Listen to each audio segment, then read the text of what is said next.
ఇప్పుడు ఈయన వాళ్ళని అవమానించినట్టు ఫీల్ అవుతున్నారు తెలంగాణ వాళ్ళు. అంతే కదా.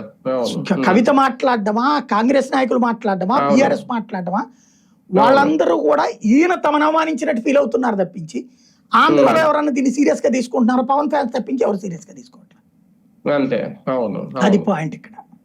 సార్ ఇదే సందర్భంలో పవన్ కళ్యాణ్ గారు తన అసహనాన్ని, మనసులో మాటను ఏమన్నా బయట పెట్టేశారా? మొన్నటి వరకు నాకు సీఎం పదవి వద్దు, చంద్రబాబు నాయుడు గారు లాంటి విజనరీ నాయకుడే ఉండాలి ఆ పదవిలో అన్న వ్యక్తి నిన్న సడన్ గా నాకు అక్కడే దిక్కులేదు, ఇక్కడ ఇంకేం సీఎం పదవి వస్తుందని ఓపెన్ గా మాట్లాడడం, ఓపెన్ అయిపోతున్నారా? మనసులో ఆయనకి నిజంగా సీఎం అవ్వాలని ఉండే పైకి ఎన్ని రోజులు ఆ మాటలు మాట్లాడుతున్నట్టుగా ఏమన్నా అది అనిపించిందా? అంటే ఆయన స్ట్రాటజీనే ఉంది అందులో, ఆవేశం పూరితంగా అట్లా మాట్లాడుతూ ఉంటే.